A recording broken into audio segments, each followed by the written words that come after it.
Hey guys, welcome back to LOI Fan TV. We're joined by Ross once again to preview the League of Ireland. We're back in action following the international break. So yeah, Ross, how are you keeping? Oh, good. Oh, good. Yeah, not too bad now, Luke, yourself. All good, yeah, no, very good. Delighted that shower of crap's done for another few Yeah, months. big time. Big But time. Yeah, no, yeah, it's nice to have back to what we know, what we love. back to what we love. Yeah, exactly. That's But it. guys, if you're new, please subscribe. And as I said, with the predictions, if you disagree, agree. I know some of you do anyway, but please do leave a comment and let us know what you think about Ross. Uh, I never get shouted out in these videos. Yeah. Yeah. Someone make a comment on Luke's thoughts throughout this No, to be video, fair, please. I For a thought we were change. getting For a change. pelters. Thought we were getting pelters over the Girada pitch. Uh, Yeah, actually, you were there live and in person, so I'll follow up on that one. yeah, Any do you retract your comments? I think I do retract my comments. Yeah, I think I do. Yeah, it's nicer than I imagined. Like it's not like Talca Park doesn't have a patch on it. Like so, yeah, I do Because retract. to be fair, a lot of the pitches around the ground, around the league at the moment aren't in good nick generally, like just the time of year and stuff. Even So, sure Tala, like um, even Tala isn't yeah, a good nick. Like so, yeah. But to be yeah, fair, I do retract what I said. The Girada pitch was actually like they look after it like they do. So, yeah, yeah. sorry, Girada. Sorry, I'll be back. It's just the stadium itself. That's the issue, I suppose. It's just everything else. Yeah, yeah, Right, so we'll start there. We'll start. So Drogheda United are travelling down to Turner's Cross to play Cork City on Friday night. Now Drogheda obviously on the end of a narrow kind of 2-1 loss against Rovers last time out, and then Cork on the other hand 1-1 draw away to Shells, which they would be happy with. So yeah, I suppose Ross, start me from the Cork perspective. What did you make of them against Shells? yeah. Go. They're a good side. They're a good side. Yeah. It's gonna be kind of impossible to predict who's going down this season because the team that's after coming up is a very very strong outfit, and that was them missing a couple of key players as well when they went to the home of the champions and grinded out a decent points. Albeit Chels, I think probably could have edged it and had the better chances. But Cork had a couple of chances themselves and bits and pieces, and they have dangerous players, and they're a solid team, and they look better this time around than they were last time they were up. They look a lot stronger. So, yeah, I don't think it's going to be an easy game for anyone like playing Cork at all this season. They look a really good team, and I think the position at the moment is the eighth in the league, but they do have that game in hand, so it's kind of a false position for them currently. Yeah, well, look, they're not going to get anything out of that game, but yeah, I suppose it sounds good, doesn't it? Yeah, Yeah, no, but to be fair, the thing with Cork is right. They have a lot of kind of like unknown entities going into this season. Like I see people like raving your man and Bang. They're really raving mm. about him and your man The Freddie. left full Benny Couto at left full is a good player as well. That Yeah, they Benny signed from the Kudo as well. National Yeah, League. yeah, Yeah, yeah, yeah, good he's a good player. And your player. man Freddie Anderson, he's supposed to be like a very fresh face. Like he's what 18, is he? Like I very. think he's on loan from Stoke, I think it is. And I think his dad is a former Champions League winner or something like that, I think, or something mad. Oh, Something really? mad like that. Something like that, I think. I think Okay, it's a big name in his family or something like that, back in the 90s or something. interesting. Yeah, interesting. You know, Yeah. Cork will fancy their chances here, but on the other hand, Drogheda, like yeah, they're a good side. Like they're very Top of good. the league. Top of the Still. league. Yeah, yeah. Yeah, it's crazy. Like even after us beating them, they're still top. Yeah, I don't know this game. What did you think of him? What I think, to be honest, I thought Connor Kane lost in the game.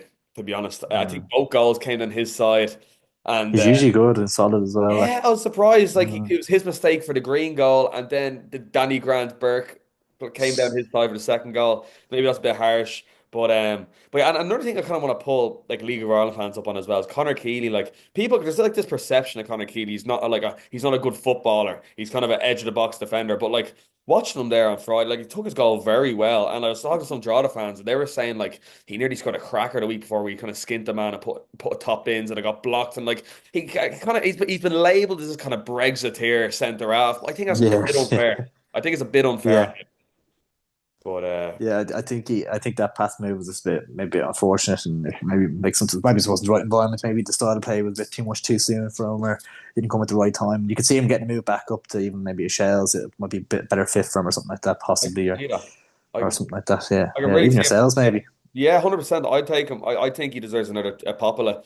Mm. Not here even across the water, but yeah, no. Here is a tough one. Obviously Cork at home. They probably fancy themselves. Drogheda coming off a loss, but I think Drogheda will kind of regroup here. I'm gonna go for a 1-1 draw. What do you think? Yeah, draw looks like a good show here. I'm gonna go for Cork to edge it. I think they might just edge. I think we might start to see Drogheda kind of just plateau into that kind of mid-table area where they will eventually end up maybe lower half mid-table. I think Cork will make turns across a very very difficult place to go, and they have players, they have goals. I'm not sure what stories about injuries coming back. I think Maguire might be back, and Alex Nolan might be back in the mix. Sorry, not Alex Nolan, Clough Sullivan, who was out missing from that last couple of weeks. So he obviously the international break gave him a bit of a chance to get back. So could have a couple of good players back in the mix. So yeah, I think Cork could nick this one 2-1. I have a weird feeling about them. Yeah, that'd be a solid result if Cork did that. Yeah, Mm. so I suppose moving on then, we're in Dalymount Park. We have Bows playing host to Galway. Bows are just, yeah, they're just Bows, aren't they? Like hammered away the Pats. And then Galway, on the other hand, a solid win at home to Waterford. No, they're third in the league, level on Third. Pats. So, like, yeah, kind of two very, I suppose I look at this game and, one squad that the manager's getting near to nothing out of, and the other squad that the manager's getting near to everything out of. So, yeah, Yeah. That's I don't know. perfectly put. I think, isn't it? Really, like if you Yeah. look at the teams on paper, like you'd think Bows' teams are a lot stronger, a lot better. Yeah.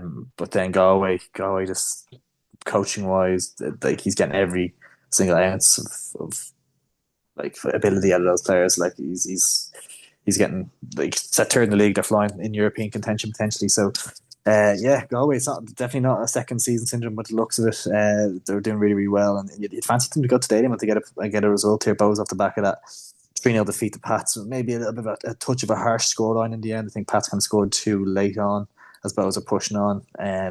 But Bows are, yeah, I think it's half surprised to see Alan Reynolds make it through the international break. I thought they might have kind of got him out and got someone else in that time, but maybe it's a little bit too early for that. They can't be doing that every year, like the Yeah. same thing every season. But and who else is out there? But I just don't know if Alan Reynolds will last much longer. To be honest, big pressure on here. Think he's gonna be, Get a result. I think he's gonna be the first one to go. 100%. Mm. I think he'll get the flick. So I Yeah, don't want Bows fans to be thinking that like we're digging him out every week, and like we get a few comments and bits and pieces like that. And I think someone was like, they won one game against Waterford. It's like, oh no, he wouldn't take six. He wouldn't take six. I think six is looking good, and like my comments on Moose I don't think they're going to be getting proved wrong anytime soon. But I can't really move. So I'm like, listen, I don't think it's a personal jab at Bows. I just don't think they're in a good place right now. no, I'm digging him To be out. honest, No, I'm owning it. yeah, Like I think he's a number two at best. I think he's a first division manager slash number two at best. I think he's probably. not up to it at all. Yeah, I think they'd be much better getting rid of him and trying like a Kevin Doherty or just even going for an unknown quantity because as soon as he got appointed, I was thinking, what the hell is going on here? And it's it's shown. But yeah, here I don't know. I'm going to go for the rot to continue. I think this could be the result. This could be the result that something big happens. I think if Galway win this game, like where are Bows in the league? Bows are ninth. Ninth. Yeah, Like potentially Sligo. I'm not saying they're going to beat Shells, but if Sligo get recovered against Shells, careful. like Bows are in trouble here. So Yeah. I'm going to go for a 2-0 Galway away win. Do you know what's funny about that is I think it was Shells went to Dalymount last year, won 2-0, and that was the end of Divine. And you feel if Galway were to win 2-0 at Dalymount this weekend now, you feel that could nearly be the one that the Yeah, fans like will nearly not let him out of the ground. Like, like yeah, the pitchforks will be out. Like, um, those are funny when they can just turn up and get the result, like the Waterford result. They can just turn up, like they have the players. If Whelan gets a goal and a bit of confidence flowing, they could do it. But there's such a mess. There's an absolute mess. I think I go for like a 1-1. I think he might just do enough just to kind of keep the pressure off a little bit. get to the next. Galway be like all right with that. I think so. 1-1. I think. Fair, right. Yeah, 1-1. To be fair, I could see that too. Mm. Yeah, I suppose moving on then to the RSC, we have Waterford playing host to Pats. Now, Pats are the great result, I suppose. We just touched off up to second. And then Waterford, on the other hand, are kind of lingering in fifth, and they're off the back of losing 1-0 away to Galway. So, yeah, this will be an interesting game. I feel like this is the sort of game, like, if Pats want to win a league, well, Pats got to win this game. Like, this is the sort of games, like going away to a Waterford on a Friday night. You kind of need to be winning these games, don't you? Yeah, no, definitely. Waterford in a little bit of a rush. Obviously, the 3-0 at home to Bows and the 1-0 we defeated Galway last week. So after a really bright, kind of positive start, two kind of concerning-ish results in a row for them. So they'll be looking to put that right. Pats on the other hand, yeah, they're kind of getting to their groove a little bit. You feel, don't they? They're kind of starting to look good, and it's a tough game though. Like it's one of those like you just don't know how it's going to go. The margins are so small in the league. Like I think I could see like a see a good few goals in this one. I think I could see like a 2-2 draw here or something. You know, just a few goals flying in each end, a bit of a mad one. And I'm hoping Pat drop a couple of points. So yeah, 2-2. 2-2, yeah, I could see that, yeah. Yeah, I'm kind of gonna stay loyal to my preseason prediction here. Pats, coming strong, and obviously I think there's a bit of momentum Mm. off the back of last week's result. I could see them nicking this one. I think it'll be a tight game. I'm going to lean towards a 1-0 Pats win. There probably will be goals in it, but you know yourself, you always say there's going to be goals, Okay, and there isn't. yeah, So I'm yeah. going It's against myself just here. I won Aiden Kane a 1-0, and you kind of look yeah, if that happened, you'd be thinking, Jesus, like Pats, they'd be potentially be top after that. yeah. No, I think we could definitely see Pat's top of the league sooner rather than later. I think they just in terms of the squad depth and size and quality of it, I think it won't be long before they're definitely in and around top the top. Yeah, probably more than likely. Unfortunately, Yeah, yeah. Next up at the Tallaght Stadium, we have Shamrock Rovers against Derry Rovers. 2 wins on the bounce and a last minute penalty save against Drogheda to guarantee 3 points up in United Park. And then, yeah, Derry on the other hand beat Sligo 1-0, which is kind of a solid result for them. Kind of Michael Duffy, he really seems to be the only one, really. yeah, Tiernan Lynch, he seems to be like saving Tiernan Lynch's backside, sort of. Every time pretty Derry, much. it's him, the sort of way. Yeah, But yeah. yeah, what do you kind of make of this one? Tough one to call. Yeah, I forgot about the Rovers. Hit the pen on the last minute. Shane Farrell missed it, wasn't it? Yeah, yeah. Chicken fillet roll Yeah. merchant. Stonewall pen wasn't it? Sorry. Stonewall pen like Oh, yeah. The was wasn't. referee, well, absolutely whatever. Look, to be fair, Yeah, I thought the penalty. No, it wasn't that to bother me. Like to be fair, like it was out of nowhere. Ed McGinty, like I don't know, like just you kind of you trust your defender in that situation to deal with it rather than running out lunacy with a fist going for yeah, a yeah, ball. Like yeah, it's just as soon yeah. as it happened, I was like, oh, but like it was just before that. It felt like it was coming. There was free after free after free after corner after free, and it was just Yeah, so much pressure. Like, yeah, but no, no, it's huge. I think that's the difference between us last season. I know we don't have a striker, so to speak, but like the Ed McGinty in goals, like making that save, like it's something like just Leon Pauls wouldn't have done last year. So no, the big moment. huge moment, and then obviously Derry on the other hand, they're kind of like seventh in the league. On this, to be fair, I'm saying seventh, they're on the same points as us. We've obviously a game in hand. Good result down away to Sligo. They'll probably be kind of hoping to kickstart like before that they drew to Galway. So 4 points out of the last six. But to be honest, like coming up here to us, like international break, we've kind of we've Danny Madrail back now, I think as well, and then Jack Byrne obviously came. Like what? To be honest, Jack Burns doesn't start for us anymore. So like, there's no point. I'm sick. I'm sick of hearing Jeff Burns back. I'm Yeah. actually like I've You heard that for know, the last year and a half. Like, I've come to the realization that he's just not like when everyone's fit, he doesn't start for us. I used to yeah, be like, no, Jack Byrne when he's fit, but now I'm at saying no. Like Aaron Mack, like he doesn't do the running that Aaron Mack does. He couldn't can't no, Matt Healy is a six. We need him there, and then Dylan Watts on his day is probably the best player in the league. So yeah, and Jack Byrne. Mandreu and whoever else you want to Yeah, throw into the mix exactly. there as well. Like, Andre and yeah, Burke then ahead. Yeah, no, I just don't think Jack starts for us anymore, unfortunately. which is I, crazy. I was even seeing, like I sent it to you, I was like the Bulgaria highlights from when we played Yeah, sorry, I saw 5 that years ago. actually. Yeah, And he got like 2 assists essentially, and the little like ball over the top from the yeah, corner, wasn't it? Yeah, yeah, just like that, like that's when you see moments like that, you're like, geez, he really has regressed, hasn't he? Like, yeah, yeah. Isn't it? Yeah, injuries or it's just a bit of attitude or kind of just it's hard to know isn't it, it's what's a bit of going on. everything. But It's a bit you'd of like to everything. see maybe I think he needs probably a fresh start away from Rovers to be honest, potentially just to I challenge himself a little I bit. just But don't know who's gonna pay him the money, like, because he's on over no, and with us a week, like who's gonna pay him that, like. yeah, he'd have to go back to Scotland or to League One or League Two or something. I'm sure someone might take a chance on him or something, but it's just like Australia or think he's America. comfortable enough.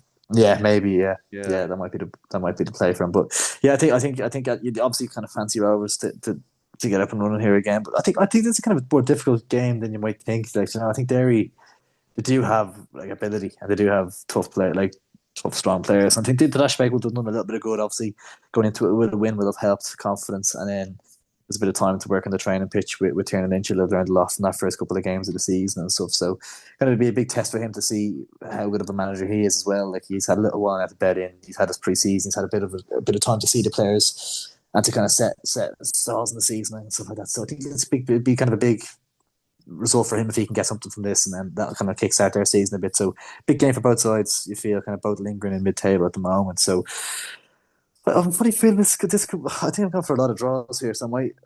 I think I'm gonna go, yeah, I think I'm gonna go for another draw. I'm gonna go for 1-1. I think Duffy could chip in again, or you might see Liam Boyce pop up with his first goal of the season or something, you know. Leave boys for And, leave boys for all the season. no, Yeah, I think Derry could take the lead here, and then Grovers put the pressure on and nick one back. But I think Derry might be able to shut up shop a little bit. maybe. I don't know. I just think two wins on the bounce now. You know, a home to Derry. I'd really fan. I just Derry, like, you know what I mean? Like, they're just whatever. Like, if you, I feel like you nullify Michael Duffy, like, you got fucking, like Podge and Raj up top and Pat Hooban and Who's Dave Boyce. so, but the thing that would concern me with that is that Danny Grant's at right wing back and Duffy's at left wing. You know, Yeah, but Danny Grant's been doing well. Like, he's doing all right, but he's not a defender. Like, yeah, he's not a defender, but like, I'd have question marks up against him up against Michael Duffy now. To be honest, I'd have I big. I I'd get nearly that, swap but him and Honahan. it's just mate, that's the thing actually. Sorry as well. Like they do interlink. Like so Did they potentially swap? Yeah, you can nullify that very quick. I don't yeah. know. Put I just Honahan on think that right Derry are not side. gonna have they're not gonna have enough of the ball. Like they're just I just see us having too much of them. I just think like I just say it won't even be tight. I'd be like 3-1. I'm gonna probably go 3-1 Rovers. I just Yeah, yeah. It would be proper Rovers, wouldn't it? Like at the back of two huge wins against Pats and away to draw that just like fall against Derry at home. yeah. But I Yeah, hope. actually would, to be fair, yeah. But Be brilliant. oh, Great sight. great side. But anyways, on to great sites. Winless Shells and four. Way to Save the main event till the last. I played. You save the main event till the That's last. You know, the it. biggest That's club in the it. country. Save the biggest talk for the Champions, last. champions till the end. Happy days. Champions until November. Champions until November. Shelburne away to Sligo Rovers. So as I touched off, Shells they just can't buy a win at the moment. Fourth in the league. I probably would have put them there at the start of the year. So my predictions looking nearly intact at this point. Playing against Sligo who are bottom. So yeah, Ross, talk us through it. Why can't Shells Uh, win a game anymore? if you remove last season from the equation and just look at Shells as still kind of a pretty much like a newly promoted side here, like and you told me kind of after the first international break we're in a European position. I'll pitch your hand off. I think that's fantastic. So listen, for me, I think the season's going on. No, listen, it's been in all seriousness, it's been a little bit of a poor run of form. I think things are just not clicking Yeah, as much as they were last season. To be honest, I think you're probably missing that Will Jarvis type just to kind of unlock a door when it's tight games and bits and pieces. I think Meatball will come good. He's looked really threatening. I think it's only a matter of time. I think he will start banging them in and become more free flowing. But I think just figuring out him and Boyd and Martin and what's the best combination, and maybe I think it might have to be a case of only playing one of them potentially at some stage. So which is a big like kind of factor because it's going to be two of our best players, potentially Boyd and Odebeko. And I thought at the start of the season they could work well together, but maybe it is a case of you need an Ali Coote in the 10 to kind of unlock the door and unpick the defence kind of thing to set up the chances a little bit more because Caffrey and Ward and Kerr, McEnroe, they're all kind of central midfielders. Like, I feel like last season we had a lot of width, and I'd like to see like Tulloch get back on the pitch and play a little bit more and get the natural wingers back in because it's very unlike Duff as a winger himself and as a player. He's kind of playing four centrally minded players in midfield a lot of the time. So I'd like to see us potentially being a little bit more tactically flexible in that regard. But I think the goals, like the games that we lost a draw, but I think we on another night we could have won the game. Last week against Cork, another night we could have won the game. A couple of the goals were conceding are a little bit concerning as well. So I think it's a case of not panicking too much. I think the international breaks really came at a good moment for Duff just to kind of take a breath, the lads take a breath after kind of a rocky period, and just kind of come back to it. And I think Sligo's a decent enough game to have to come back into the mix and try to get back to win aways a little bit. Bottom of the tough league, down there you'd like though. to. Set It's piece tough. No, coach. they're decent side. The mural of them down there. No, I don't. I think it's not. It's not. You could have. You could definitely have worse games. I think to come back to straight off the bat. Yeah, no, fair. Yeah, it's hasn't been pretty recently, Rochelle. But to be fair, they're not losing games, so like I suppose that's a plus. But take never mind. Bad Draw the United. drugs. Yeah, yeah. Yeah. But like yeah, like I'm looking at the table here, like a win on Friday night kind of potentially puts you. Not that you probably won't be, but like It's not mathematically, panic it's stations. Like not we're only panic. 2 points off the top. Like Yeah, 100%. But yeah, this is I remember I was like when we went down to Sligo, I was like, oh there's the first win, there's the first win, and then all of a sudden like they just yeah, they it's beat you, didn't they? Well, they beat us, yeah. The Two beaches, yeah, two Jesus, set yeah. pieces. The set piece coach, one of my. Uh, I'm hoping that he works similar wonders against you. Yeah, But yeah. I was listening to you say about you don't know who's going to get relegated. I don't know. I just think Sligo are not nailed on, but I just can't see anyone else getting relegated. To be honest, like No, I think the just in terms of the squad depth and the flexibility, I feel bad for Russell. I always think it's Russell Martin. I always think of some reason as Russell his Martin. like manager's name. It's Johnny Russell, isn't Yeah. it? But I kind of feel bad for him because I think he's a really good manager, really good coach, like, and he's got really high potential. Like, so I just don't think he's been backed enough. Yeah, no, he hasn't been backed enough, and his pants have been kind of pulled down in a sense. Like it's very unfair. It's like kind of like a key long at Bowles' job. Like he builds a squad, produces a few young players, and then they all get taken away from him to start again. So yeah, like it's no reflection on John Russell, Yeah, in my opinion. It's just kind of if you keep on taking you 5 or 6 players that you're starting 11 every season, it's going to catch up with you. And obviously Shells, I think yeah, as you said, like there's worse games to play than kind of Sligo away. But it's just a matter of I think if the back end, it's what version of Shells turn up, So I feel like the kind of at the start of the season, it feels like against Waterford there's 20 passes before a goal. I don't think that sort of Shells will win this game. I think it needs to go back to kind of the us feed the world Shells. We'll sit in, we'll pick them off, we'll take. yeah, I feel that's the only way you're going to beat Sligo. If you come out and you start trying to play beautiful football, they're just gonna hit yeah. and go long, and I don't think they'll win the game. But here though, I'm gonna go No, towards. yeah. I'm gonna go 1-1. I think it might just be. I think it's a tough task. I just think it's not as easy as it looks. No, for sure it's not. I feel a little bit kind of suspect in our defense a little bit at the moment. I think we're kind of figuring things out there a little bit still. Sean Gannon come back in will help though, but I think 2-1. I think Sligo will score. Fitzgerald's looking good this season so far, but I just think we might have enough to nick 2 goals. So I'll back us to get the 3 points. 2-1. Or that'd be solid if I haven't. Yeah. Perfect. So yeah, guys, there you have it. Game week 7, League of Ireland predictions. Yeah, we're trillion the swing of things now. We're nearly one round of fixtures through. So yeah, Yeah, great to be back following the international break. As I said, if you're new, please subscribe. If you like the video, please leave a like. Let's try to get to 30 likes. And yeah, leave a comment. Let us know what you think. If you agree or disagree with us, or pull Ross up on any of his ludicrous comments. And yeah, catch you next time, guys. Cheers, Ross. thanks for guys. Take it easy.